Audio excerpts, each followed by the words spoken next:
que chegaram a horas merecem-nos respeito, diria, e portanto podemos começar devagarinho, que é para dar tempo a quem está um bocadinho atrasado e apanha o tráfego.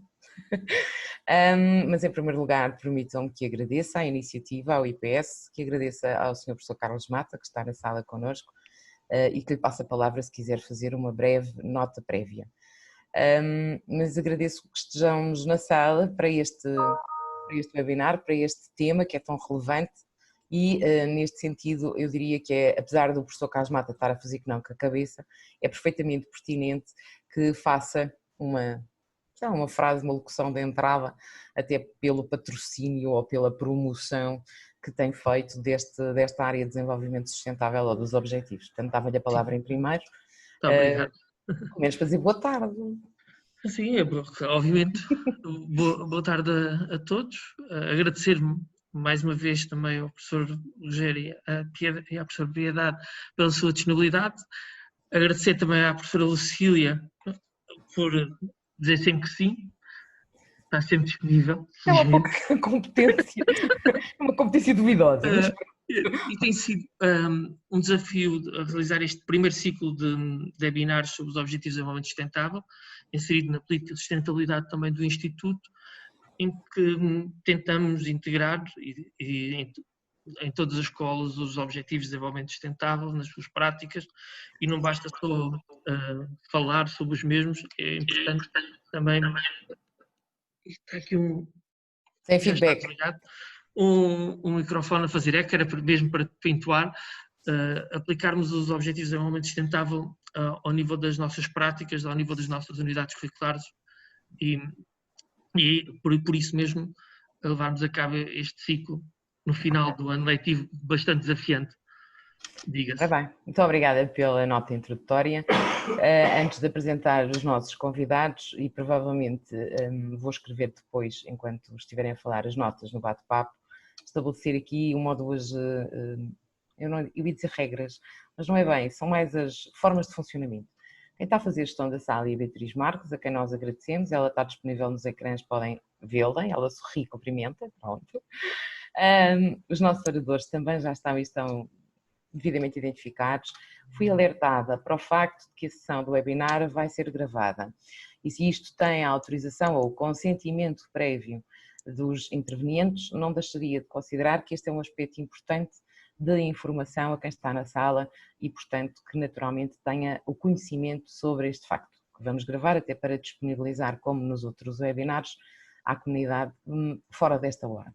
E, portanto, deixar esta nota. Segunda regra, não é bem uma regra, mas também é uma oportunidade, diria, de esclarecer como é que funcionamos durante estes 60 minutos, que é, se quiserem fazer questões, podem colocar no bate-papo, mesmo quando as pessoas estão a falar, ou seja, vamos abrir um momento de discussão, está combinado que vamos ter um período de 15, 20 minutos de cada intervenção e depois um espaço de debate. Mas se quiserem ir anotando ou colocando no bate-papo questões, eu vou tomando nota e depois reportarei.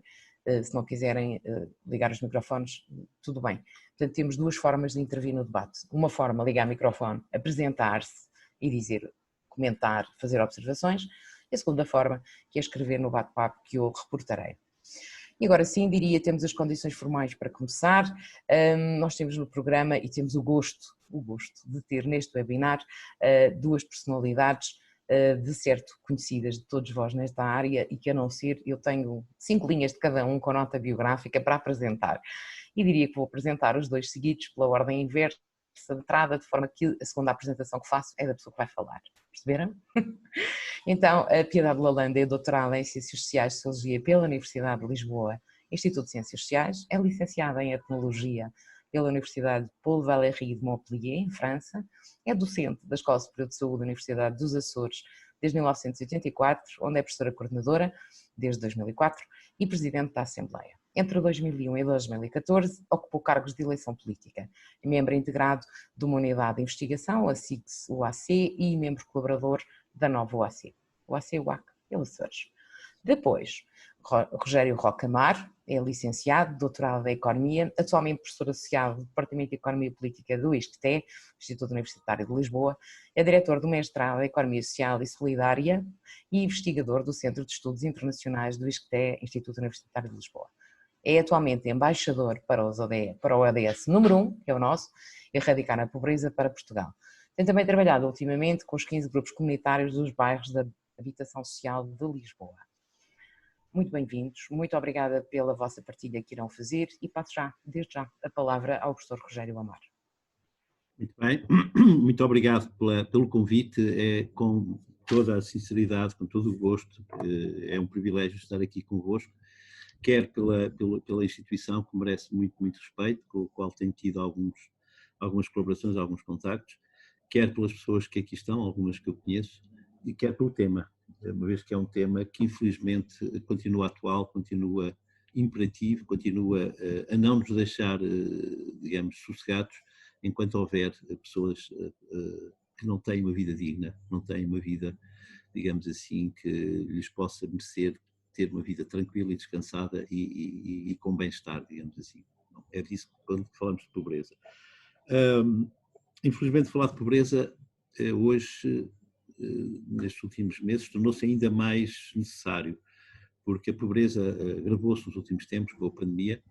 Ao contrário do que se diz, embora o vírus seja na origem democrático, não o é nas circunstâncias e nos contextos em que atua, e portanto acabou por ser, em grande parte, um fator de agravamento da pobreza e da exclusão social e sobretudo das desigualdades.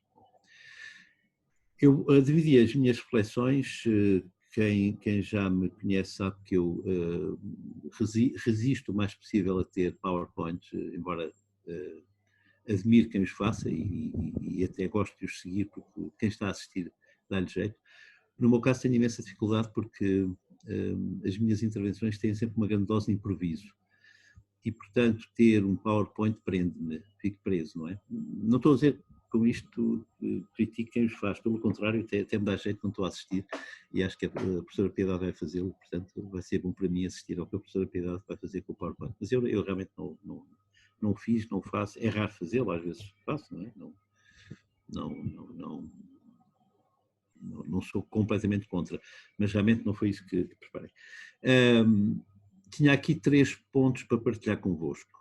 O primeiro sobre os conceitos que devíamos, digamos, ter como referência ao falar do ODS 1, que são, sobretudo, os conceitos de pobreza, exclusão social, desigualdades e depois os contrapontos destes, nomeadamente inserção, inclusão e integração, uma breve nota sobre isto, não para fazer propriamente uma aula académica, mas para referir algumas preocupações de cidadania sobre isto, diria antes assim, mais como cidadão do que como investigador ou como professor. Depois uma segunda nota sobre os efeitos da crise pandémica que estamos a atravessar deste ponto de vista, não só a nível geral, mas também a nível de Portugal. E, em terceiro lugar, a terceira nota, quais são os desafios, eu diria até os imperativos, de uma luta contra a pobreza, a exclusão social e as desigualdades, se quisermos, então, levar a sério o ODS número 1, que é erradicar a pobreza, mas mais do que a pobreza, estas coisas que eu acabei de referir. Portanto, a primeira nota que eu, o primeiro ponto, digamos assim, tem a ver com os conceitos. Penso que hoje eu ia dizer que é relativamente pacífico, mas não é. Ainda não é relativamente pacífico e devia ser, porque a pobreza é um problema multidimensional. Andámos para a frente e para trás, e nos últimos tempos andámos para trás outra vez em relação à concepção da pobreza. Ela inicialmente era vista essencialmente como uma questão económica, tinha a ver com ter dinheiro ou ter baixo rendimento. Nos anos 80 e 90, felizmente, houve várias investigações que revelaram que a pobreza é muito mais complexa do que isso. Desde logo, tem muitas dimensões para além da económica, pode ter a ver com baixa escolaridade, pode ter a ver com não acesso a recursos de saúde, pode ter a ver com questões de habitação, pode ter a ver com questões culturais, pode ter a ver com questões ambientais, até a pobreza que tem origem em questões ambientais, por exemplo, e portanto não tem necessariamente que ver-se fundamentalmente com questões económicas, embora também tenha a expressão económica, porque tem exatamente esta multidimensionalidade. Mas nos últimos tempos, e nomeadamente no quadro da crise anterior, 2008, 2013, voltou-se a ter uma perspectiva de uma pobreza essencialmente económica.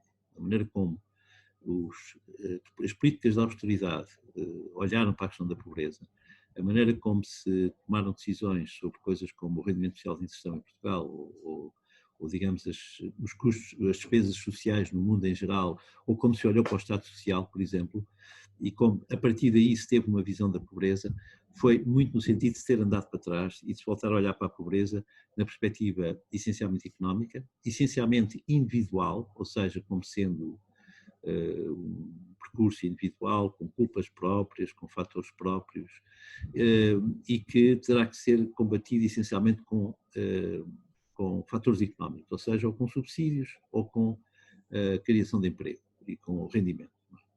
E, portanto, andou-se para trás. Eu creio que, felizmente, a crise atual, esta outra crise pandémica, que agravou a pobreza, também nos está a fazer perceber de novo que a pobreza é mesmo uma questão multidimensional.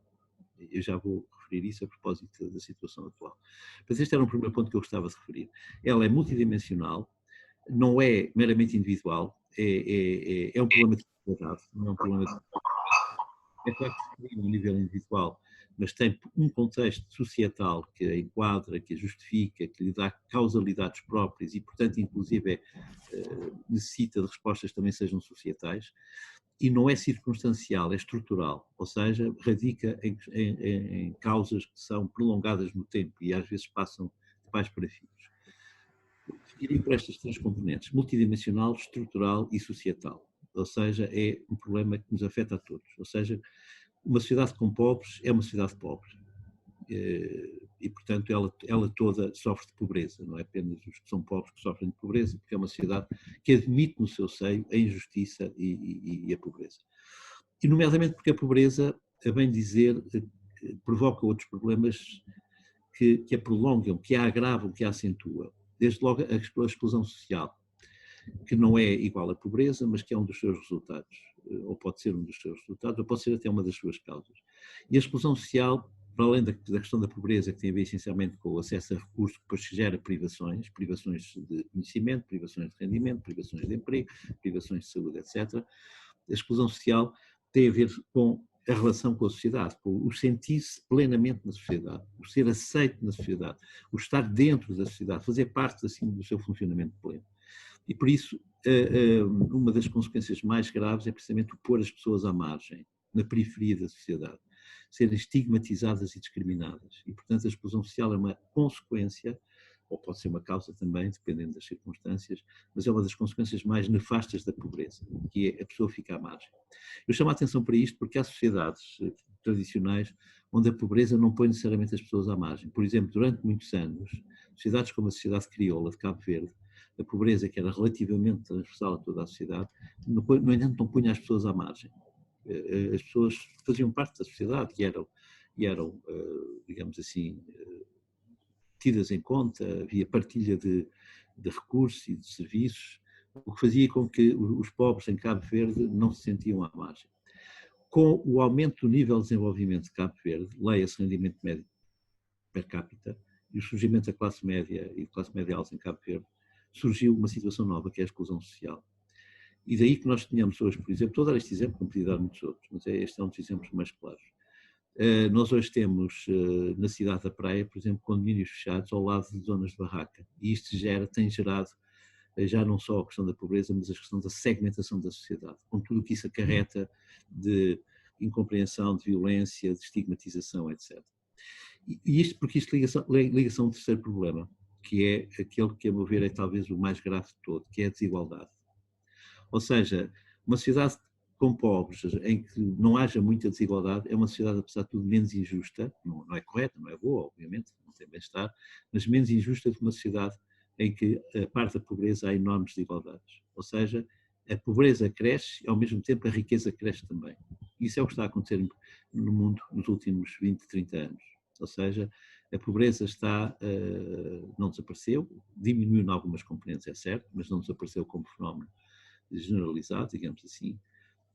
Mesmo em Portugal, nós temos uma taxa de pobreza bastante elevada ainda e temos uma taxa de pobreza absoluta, portanto, grandes dificuldades de sobrevivência que neste momento deve andar pelos 4, 5% da população, e uma taxa de pobreza relativa que anda cerca de um quinto da população, cerca de 20%, mas o grande problema é o aumento das desigualdades, ou seja, isto foi compatível, e o que é importante é perceber porquê, com o aumento do número de ricos e dos muito ricos, e portanto o fosso entre pobres e ricos aumentou. E na verdade é isso que também está a acontecer com a crise atual. Bom, mas já lá vou.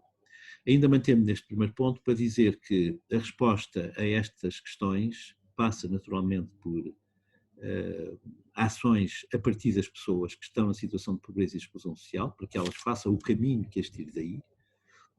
Chama isso o caminho da inserção, que é um caminho de aquisição de competências, de reforço de capacidades, aquilo que nós normalmente chamamos um caminho de empowerment ou de empoderamento. Mas não basta. Precisamente a minha experiência dos Açores dos anos 90 revela isso, não é? O trabalho que foi feito na altura com os repatriados, com as famílias de rabo de peixe e com os jovens das famílias mais pobres da Lagoa, por exemplo, revelou que não chega, porque se não mudarmos nada na sociedade, do outro lado da sociedade, do lado do acolhimento, estas pessoas vão aprender a pescar, mas depois não têm rios, não têm peixe para pescarem nos rios e nos mares à sua disposição. E, portanto, não basta ensinar a pescar, é preciso garantir que o mar e o rio tenham peixe. E isso significa trabalhar do outro lado. Trabalhar do lado das oportunidades, trabalhar do lado das políticas, trabalhar do lado das instituições. E essa é a parte que eu chamo de inclusão, indo buscar esse conceito às ciências da educação. E só na conjugação entre estratégias de inserção com estratégias de inclusão, que é os dois lados da questão, é que nós conseguimos a resposta plena, que é a integração sistémica, não é? Que é a conjugação dos dois aspectos. Pronto. Fico-me por aqui no primeiro ponto, já me prolonguei um bocadinho mais, para fazer uma nota agora sobre o segundo ponto, que é a crise do novo coronavírus, que portanto, deu origem depois ao problema da Covid-19, tem acentuado estes problemas nos últimos tempos, em geral no mundo, e já agora em particular em Portugal. Eu estou, como foi dito há bocadinho pela professora Lucília, neste momento muito ligado aos grupos comunitários da cidade de Lisboa, que são plataformas de reflexão conjunta entre moradores e instituições que trabalham nos bairros sociais. Isto é que é um grupo comunitário. E, portanto, estou muito de perto destas realidades. Só para vos dizer, eu tenho acompanhado, provavelmente ouviram falar disso, as questões da freguesia de Santa Clara, que é a freguesia proscrita da cidade de Lisboa. E exatamente por isso eu tinha que lá estar, né, fazer parte deste processo. Porque é aí que eu sinto que tenho de estar em primeira linha, em primeira opção.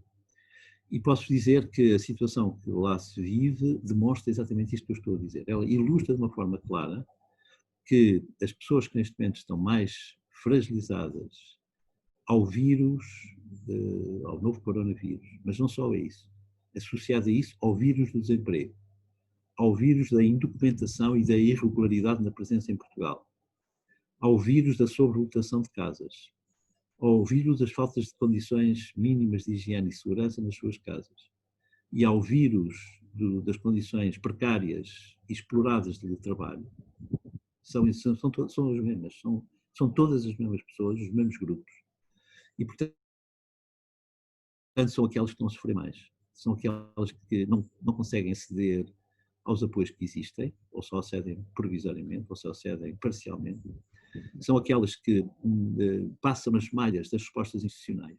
Eu estou farto de ouvir, desculpem lá a meu desabafo, estou farto de ouvir nas últimas semanas as instituições, e não vou dizer nomes, mas instituições que são as que têm a responsabilidade mais importante na cidade de Lisboa, a dizer, esse nome não consta no meu sistema. São dezenas, no caso da freguesia de Praia, mas serão até mais, mas podia alargar-vos isto a outras freguesias de Carnide, por exemplo, ou de Marvila, ou do Parque das Nações, onde estas questões também se juntem, também se sentem. E porque são onde há grupos, ou dos Olivais, por exemplo, o Grupo Alfredo Bem Saúde, onde há uma série de pessoas que ficaram na rua durante o tempo da crise, né, famílias na rua.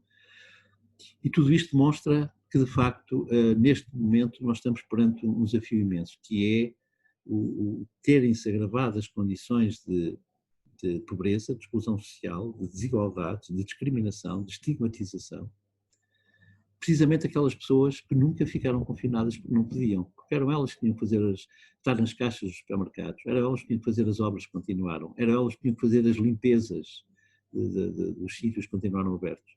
E foram essas pessoas que, na primeira fase do confinamento, tinham que estar na rua, não confinaram, mas apesar de tudo não se encontravam com muito mais pessoas, porque quase ninguém estava na rua.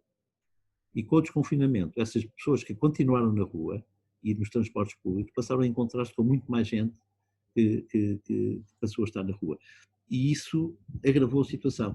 O que significa que quando depois se faz a leitura racista e xenófoba disto, como eu já tenho ouvido, são os ciganos que estão cheios de Covid, são os africanos, isto é profundamente errado, não é verdade, não é factualmente verdade.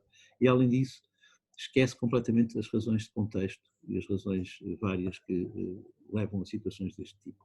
Bom, isto é para dizer o quê? Para dizer que, de facto, nós não temos ainda números daqueles estatísticos que gostamos de ter, não é? As estatísticas vão sempre demasiado atrasadas em relação à realidade. Mas quem está na realidade, e eu estou na realidade, tem essa versão bem forte e bem chocante em nós, não é? Que é aquilo que nós observamos, é aquilo que nós vemos.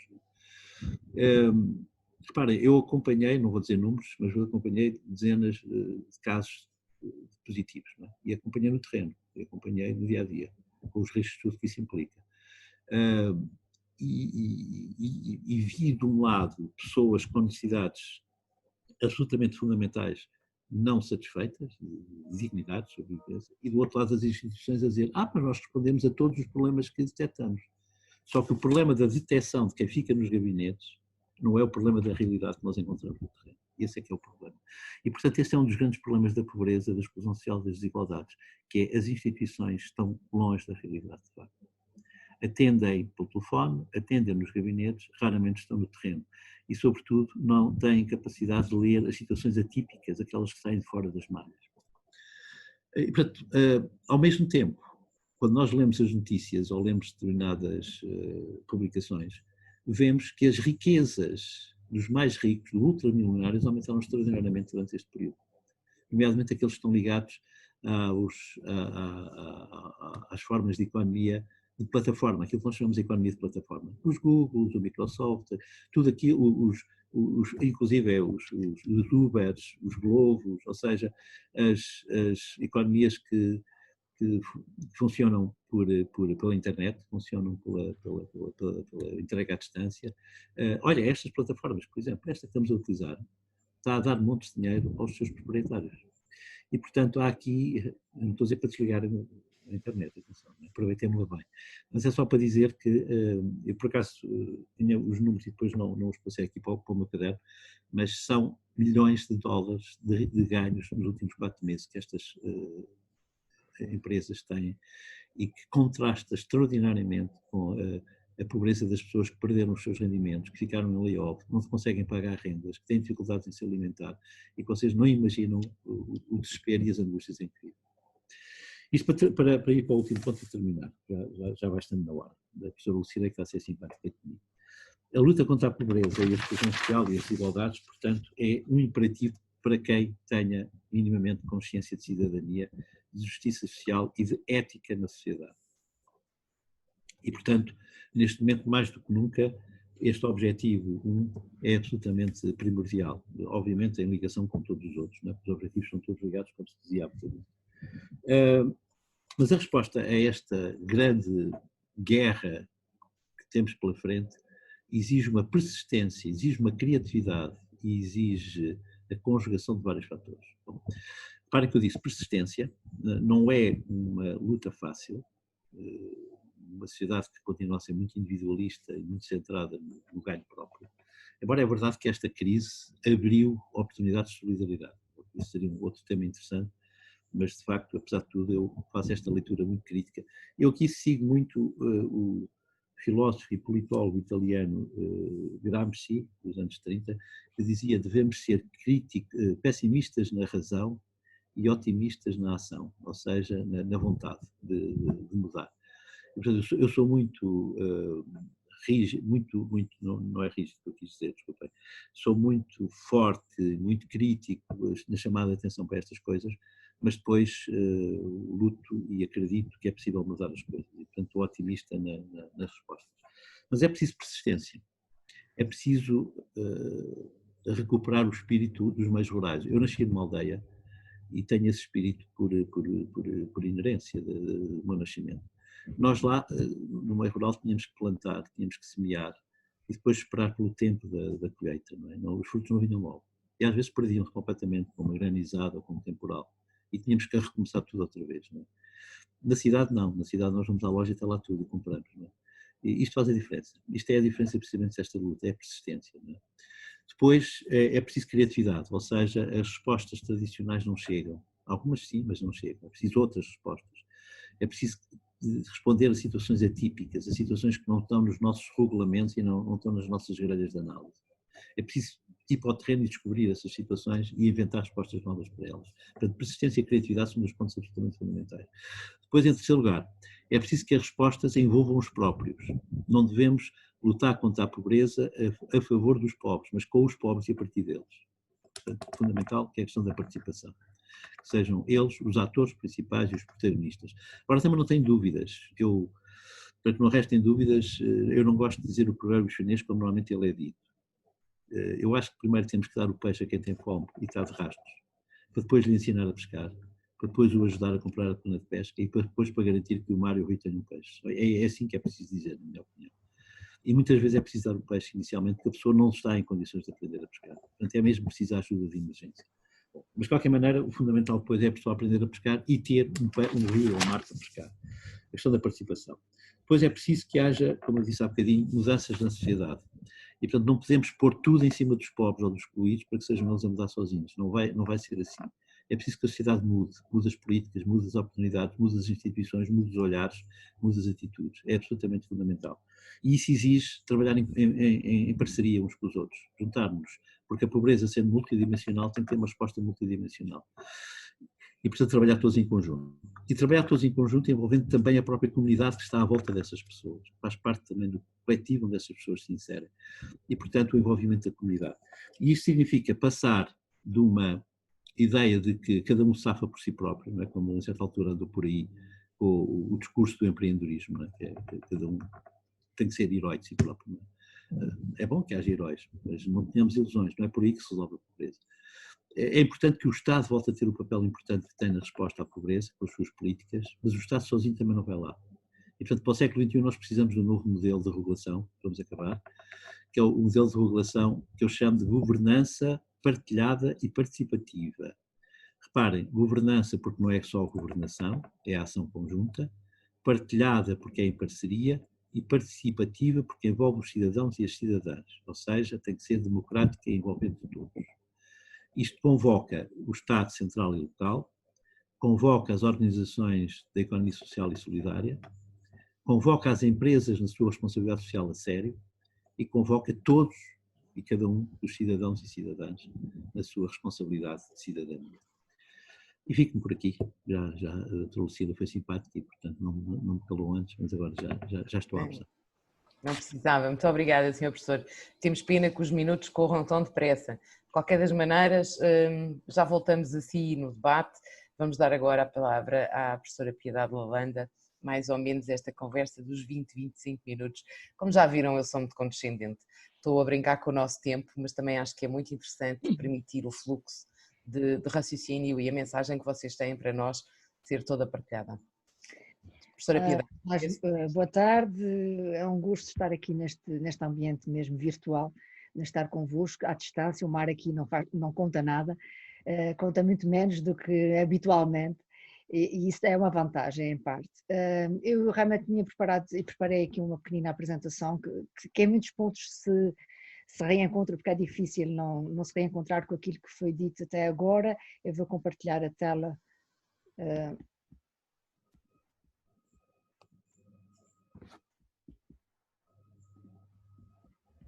Só que...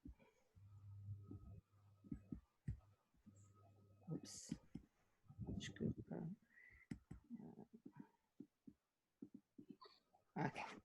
Pronto, então em relação a este objetivo, que é realmente o objetivo 1 de erradicar a pobreza, não nos podemos esquecer que está inserido também numa ambição das Nações Unidas para a década de 1827, que é a terceira década das Nações Unidas para a erradicação da pobreza, e portanto é sem dúvida um objetivo importantíssimo. E como já foi dito aqui, por isso eu vou repetir em algumas ideias, para nós podermos perceber esta problemática temos que a desconstruir e percebendo que ela é uma realidade multidimensional. E, portanto, ao desmontar é no sentido de melhor perceber o seu funcionamento, a sua essência. Portanto, não desmontar para desmembrar, mas desmontar para compreender.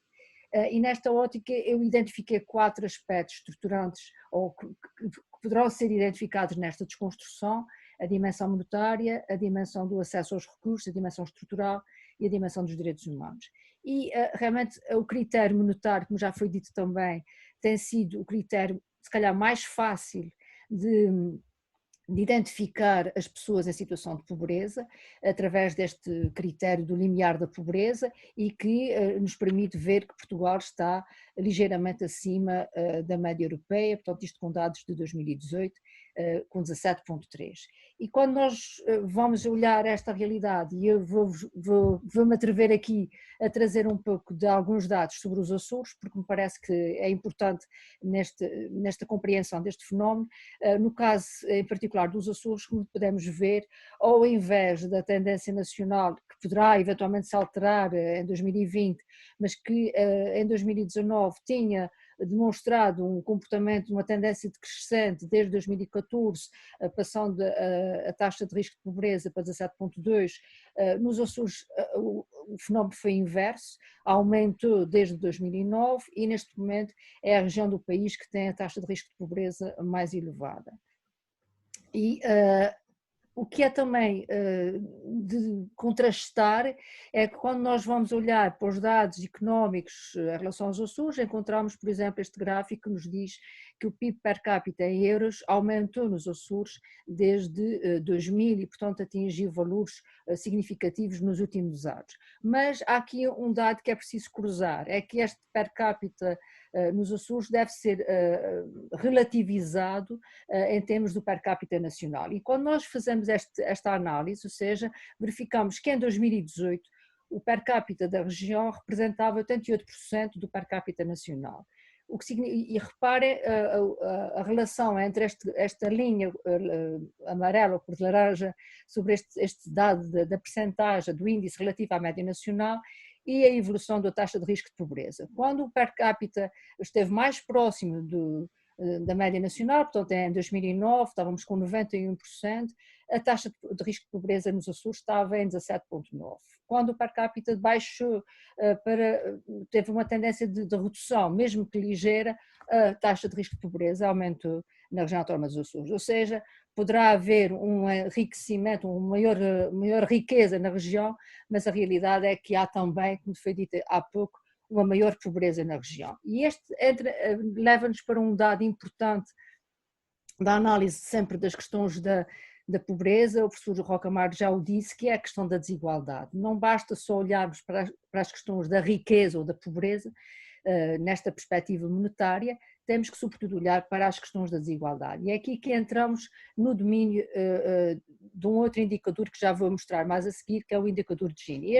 Trago só-vos aqui um dado, um mapa da distribuição desta incidência da pobreza monetária, que foi publicado recentemente, chamado Portugal Desigual, em que os Açores, infelizmente, nesta fotografia aparecem como a região do país onde esta incidência é maior. Como vos dizia, não é só a questão monetária que conta, é preciso olharmos para a questão da desigualdade. E aqui aparece-nos de novo que os Açores, dentro do contexto nacional, é a região do país mais desigual. E comparando aqui o coeficiente de Gini da região e o coeficiente de Gini nacional, também ao invés de uma tendência decrescente que se verificou a nível nacional, no caso dos Açores houve uma tendência, ou está a existir nos últimos 2 anos, a um aumento desta desigualdade entre os que mais têm e os que menos têm. E, portanto, não basta termos mais riqueza, é preciso saber como é que essa riqueza é distribuída pelas populações. Este dado também é um dado importante, que é ligarmos à percentagem do PIB de cada país que é investido, que é colocado na proteção social. E eu uso aqui o verbo investir, porque me parece que essa é a grande questão. Não se trata aqui de despesa, mas trata-se de investimento.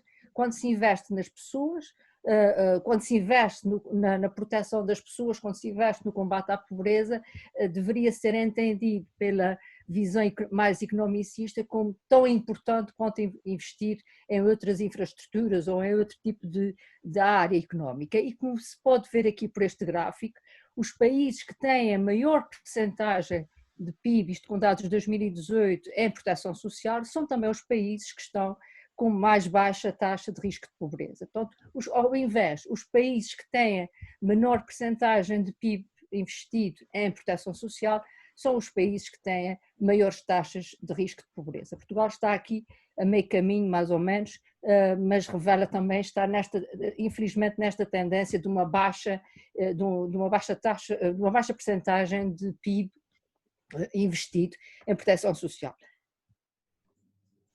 Portanto, se queremos realmente intervir nesta realidade que é multidimensional, também já foi dito, temos que intervir na multidimensionalidade das suas causas e, portanto, no fundo, na multidimensionalidade que a constrói, que a faz, que a realimenta em permanência. Não é novidade nenhuma que estas são áreas onde normalmente encontramos causas da pobreza, a área da educação, da saúde, do emprego, da habitação, da alimentação. Mas também já foi dito, tudo isto está interligado. E eu destacaria aqui estas duas que estão a vermelho, ou seja, a educação e a literacia e o emprego e o rendimento. Portanto, que no fundo são motores das outras áreas de carência que podem ser identificadas.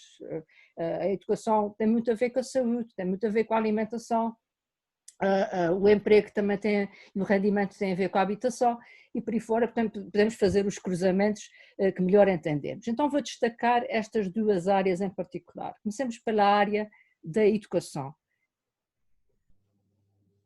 O que nos diz os dados estatísticos é que a baixa escolaridade é um preditor de pobreza. Reparem aqui a evolução na linha amarela da taxa de risco de pobreza nos vários países da Europa e reparem na distribuição da taxa do ensino básico, portanto a percentagem da população que possui apenas o ensino básico. E vão reparar que os países onde essa percentagem é mais baixa também são os países em que a taxa de risco de pobreza é mais baixa, ou seja, há um acompanhamento quase direto entre os países que não investem ou não se preocupam de uma forma estruturante numa educação para todos, não propriamente por as pessoas todas dentro das escolas, mas ter a noção de que essa educação realmente chega ou é um bem que toda a gente tem acesso. Esses países que não têm uma política educativa social também são países onde a taxa de risco de pobreza é maior.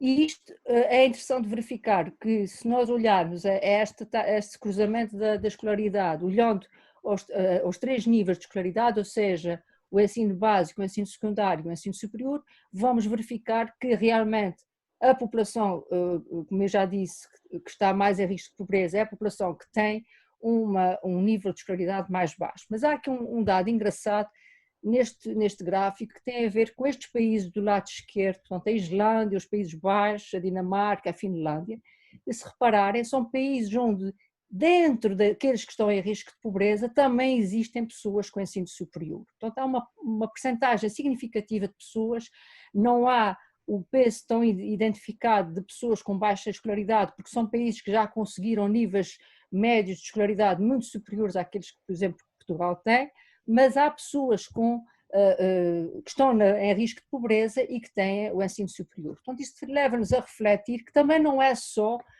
a escolaridade que é a pessoa mágica para resolver as questões da pobreza.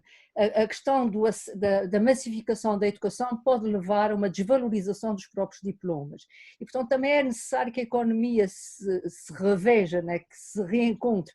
Portanto, há aqui questões, estamos sempre diante do tal processo de interligação entre o sistema educativo, o sistema económico, os acessos, portanto, a igualdade de acesso e o próprio tipo de ensino que é proporcionado, nomeadamente se é um ensino muito dividido por classes sociais, portanto, há por exemplo, ensino profissional que é quase que não prepara para o mercado de emprego, que é um ensino que usa fundos europeus, mas que na prática não é um ensino estruturante, porque está no fundo desgarrado, é uma espécie de segunda linha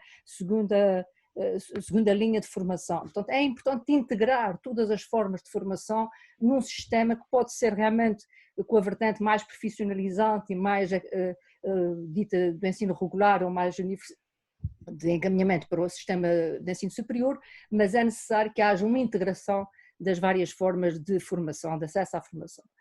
A outra vertente, outra dimensão importante nesta multidimensionalidade da pobreza é sem dúvida a questão do trabalho, porque quando nós olhamos aqui a condição perante o trabalho e o risco de pobreza, verificamos que entre os que correm mais riscos de pobreza estão os desempregados, estão as pessoas sem emprego e estão os inativos. Portanto, no entanto, nós não nos podemos esquecer que cerca de 10% dos pobres em Portugal são pessoas que trabalham.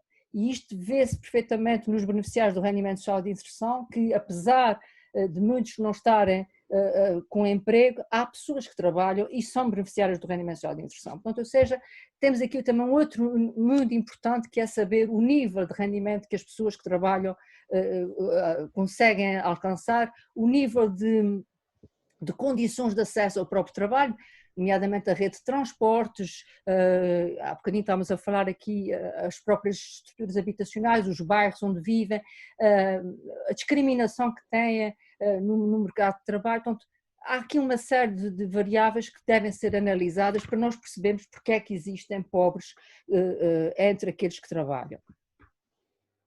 Portanto, a pobreza é, sem dúvida, uma pobreza estrutural e não basta nós erradicarmos o problema da pobreza de sobrevivência. Portanto, é evidente, como foi dito pelo professor Amar, e bem, há uma emergência para quem tem fome de satisfazer as necessidades humanas básicas, né, da alimentação, do vestuário, da segurança, da saúde, da sobrevivência, mas essa dimensão é a dimensão bio, é a dimensão do corpo humano.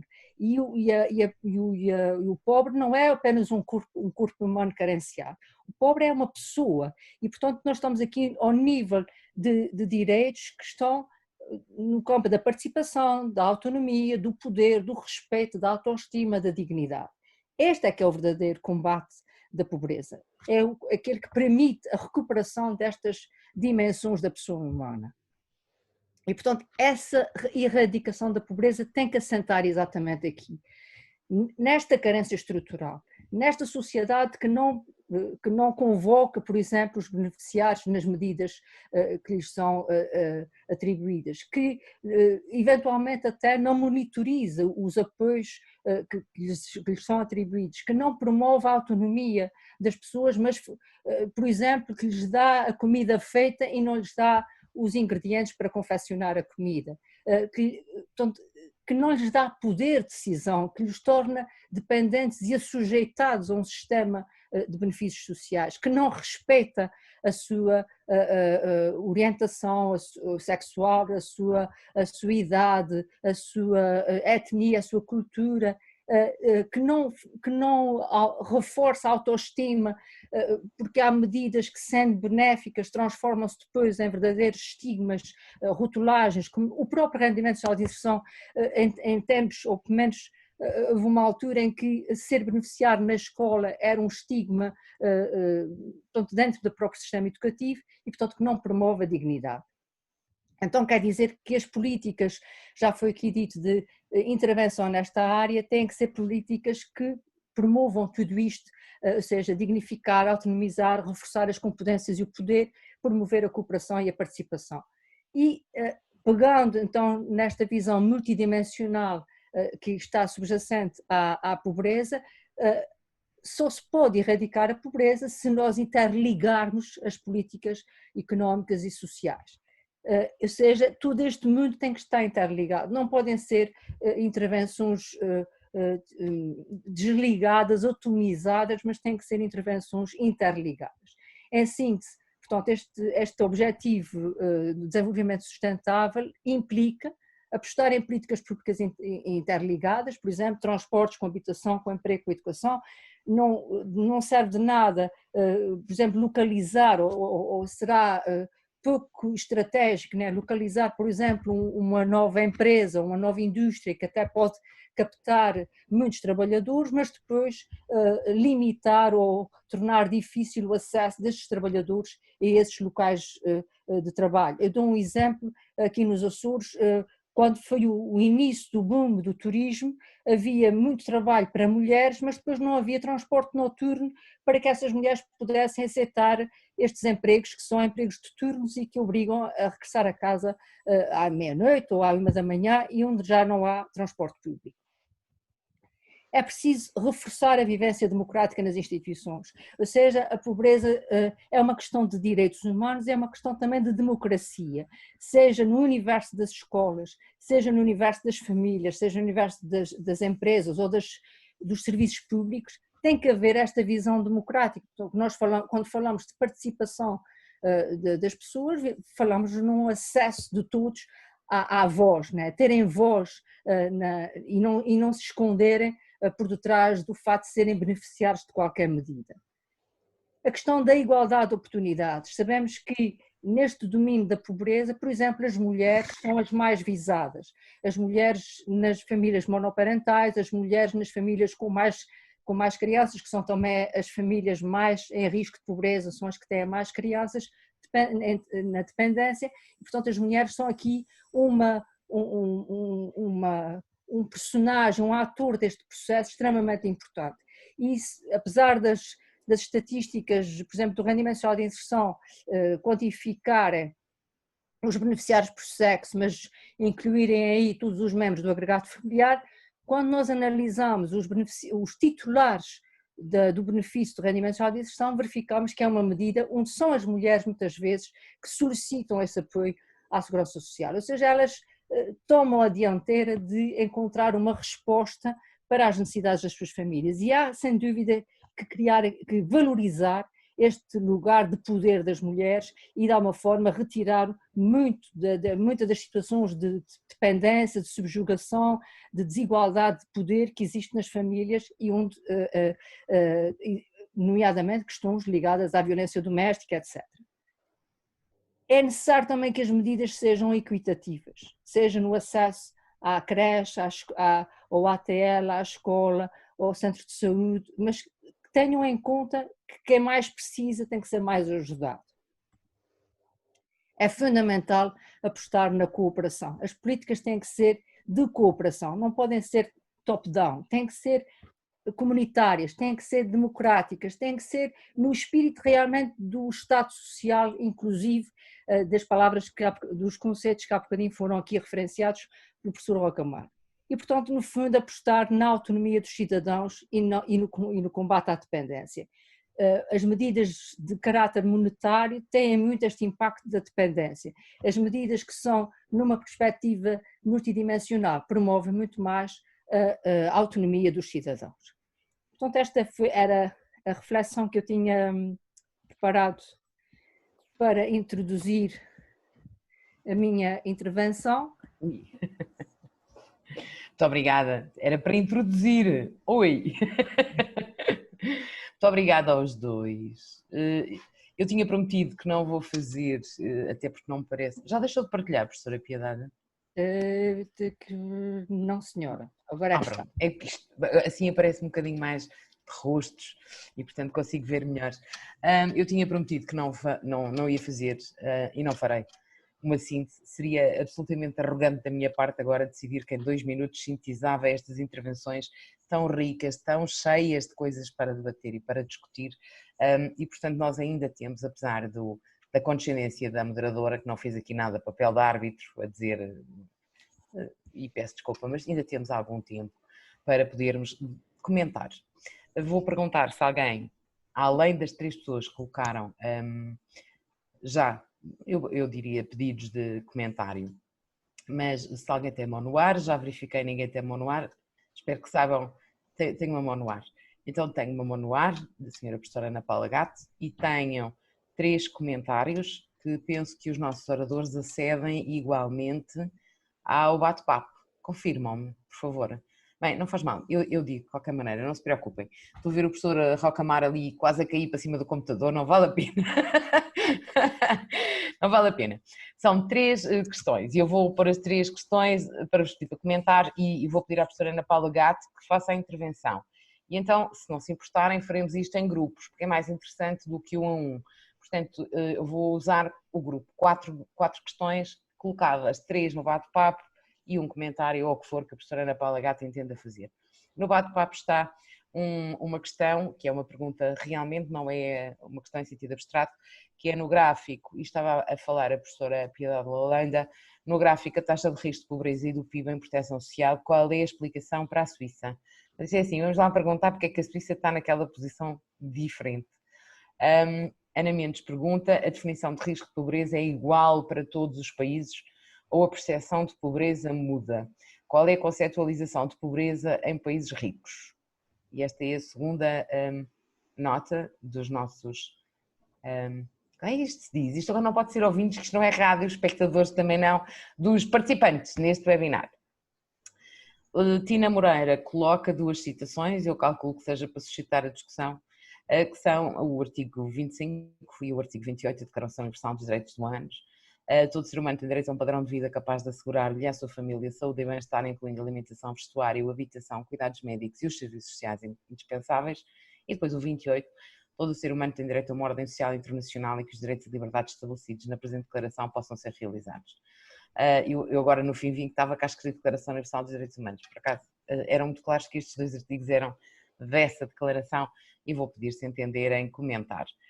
Tenho entretanto mais pessoas a entrar e muito bem, mais 3 para fazer o próximo grupo de 4, mas vou tentar intercalar a questão do escrito com a questão da verbalização e da direção, eu diria pessoal. Professora Ana Paula Gato, o chão é seu, o chão? Não, as nuvens e o microfone são seus.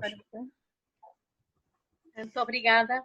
Em primeiro lugar, agradecer-vos as excelentes intervenções e colocar aqui uma questão, porque ambos falaram da necessidade de uma governança partilhada e participativa. Eu pergunto se efetivamente consideram que a nossa sociedade está preparada e está disponível para essa governança partilhada e participativa, e eu digo isto tanto em termos societais como em termos políticos, e portanto gostaria de ouvir a vossa opinião sobre isso. É porque, nomeadamente a nível da União Europeia, vemos crescer movimentos extremistas que têm colocado em causa esta até a democraticidade e têm colocado e põem cada vez mais o ónus da pobreza e da exclusão sobre as próprias vítimas. E, portanto, nestas circunstâncias, como é que avançamos para uma governança partilhada e participativa? Eu estou-me a lembrar que, geralmente, e a professora Lucília sabe isto e costuma rir-se um bocado, que quando começamos o ano letivo, e eu falo destas questões também da pobreza em relação ligada diretamente às questões da saúde, e uma coisa que me aflige imenso é a preocupação constante e a revolta constante contra aqueles que usam mal e estão a usufruir de subsídios, nomeadamente em relação ao rendimento de inserção. Portanto, há aqui também estas questões que penso que talvez não sejam muito fáceis para partirmos para esta governança partilhada. Queria ouvir então um bocadinho o vosso comentário. Muito obrigada. Obrigada, professora Paula Gato. Eu diria uns minutos, não muitos, que temos mais 3, 4 questões a caírem. É bom, grupos, é fantástico. Mas uns minutos para comentarem o grupo de 4 questões. E iria começar pelo professor Rocamar. Agora vou começar pela ordem do discurso, está bem? Daqui a bocadinho faço ao contrário, faço inverso. Professor Rocamar e depois professora Piedade Lalanda. Ok, obrigado pelas questões. Eu vou tentar ser sintético e vou-me concentrar em 2 questões, que é a questão dos direitos, a separação dos direitos e a questão da governança. Vou deixar para a professora Piedade o que ela quiser fazer. Portanto, as mesmas outras. Bem. Olha, os direitos é sempre uma coisa interessante, não é? Estas declarações, estas listas, é que dão sempre assim umas coisas bonitas e até às vezes poéticas, não é?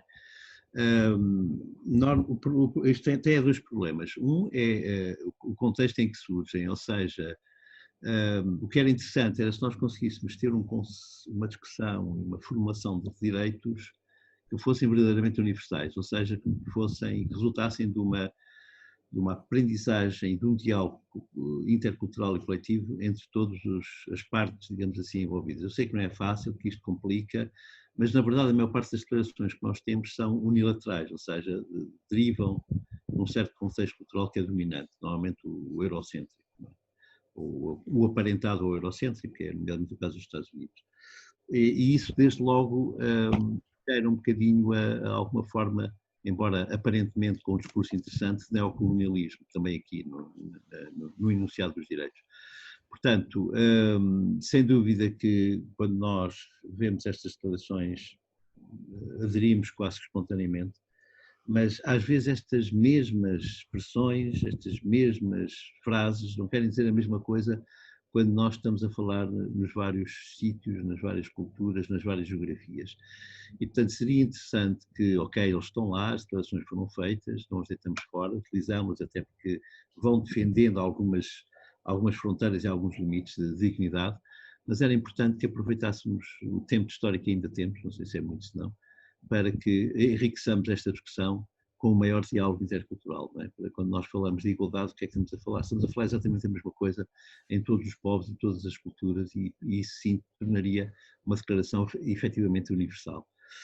Portanto, sem dúvida que as declarações estão lá, mas eu estou muito mais, digamos, centrado na resposta concreta a situações concretas nos vários contextos onde tenham dado e que muitas vezes implicam respostas diferentes em diferentes contextos para as mesmas coisas. Sei lá, por exemplo, em África, por exemplo, na América Latina, por exemplo, em Timor, por exemplo, mesmo em Portugal, por exemplo, no meio rural, no meio urbano, nos bairros sociais ou numa aldeia, por exemplo, são coisas que, apesar de tudo, têm depois expressões diferentes. Portanto, chamaria a atenção para a necessidade da criatividade, para a adequação e para a flexibilidade. Governança partilhada e participativa. Aqui tentarei concentrar-me em três notas. Para dizer, primeiro, que o grande problema que nós temos em relação a este modelo de regulação para o século XXI, que eu acho que é o modelo inevitável de regulação para o século XXI, é este. Mas o grande problema é que ainda estamos agarrados ao século XX. E no século XX os modelos de regulação eram dois, era mercado ou Estado. Depois havia assim umas combinações, não é? Mas depois basicamente era ou cada um se safa por si, não é? Isso estou a ultra simplificar, mas é o mercado, ou então o Estado protege-nos, e isso é o outro modelo. Não é? E toda a história do século XX, ou pelo menos a segunda metade do século XX, foi construída nesta base. Não é? Capitalismo versus socialismo, público versus privado, União Soviética versus Estados Unidos, etc. etc. Bom, claramente isto não serve para o século XXI. Ambos estes modelos sozinhos não são capazes de responder e até provocar os seus desastres, cada um deles, sobretudo nas suas versões mais radicais, tentaram viver isto mais no radicalismo, ou seja, o mercado ultraliberal e o Estado ultraestatista, né? Foi o modelo, por exemplo, dos países socialistas da Europa de Leste. E, portanto, nós precisamos de uma outra criatividade, precisamos de uma outra inovação. E eu estou convencido que, curiosamente, é ao passado que nós vamos buscar essa inovação, que é trazer de volta a comunidade, trazer de volta o terceiro ator, que é os comuns. A grande discussão atualmente que é a questão dos comuns. E isso significa assentar a regulação do século XX num tripé, que são as empresas, que vêm do mercado, mas que não devem só reger-se pelo mercado, o Estado, que vem do Estado, não é, por definição, e a sociedade civil, que vem do comunitário, a que acrescentaremos a comunidade mesmo nas suas formas, nos seus modelos mais informais, não é? A comunidade não organizada. E é neste sentido, nesta conjugação destes três atores, que nós falamos de governança partilhada e participativa. Isto significa o quê? Como eu explicava há bocadinho, significa passar de um ato de governação, que é a ação do Estado, para um ato de governança, que é a ação partilhada, a ação conjunta. Partilhada reforça esta ideia da parceria entre instituições públicas e privadas, não é? que é aquilo que os grupos comunitários praticam. Não é? Estão lá instituições públicas como a escola de saúde, as autarquias, mas depois estão lá as IPSS também, estão lá as coletividades locais e, portanto, trabalham todas em conjunto. Não é? É essa a minha experiência desde 93 para cá, vou acabar, e finalmente o envolvimento da comunidade, dos cidadãos. Não é?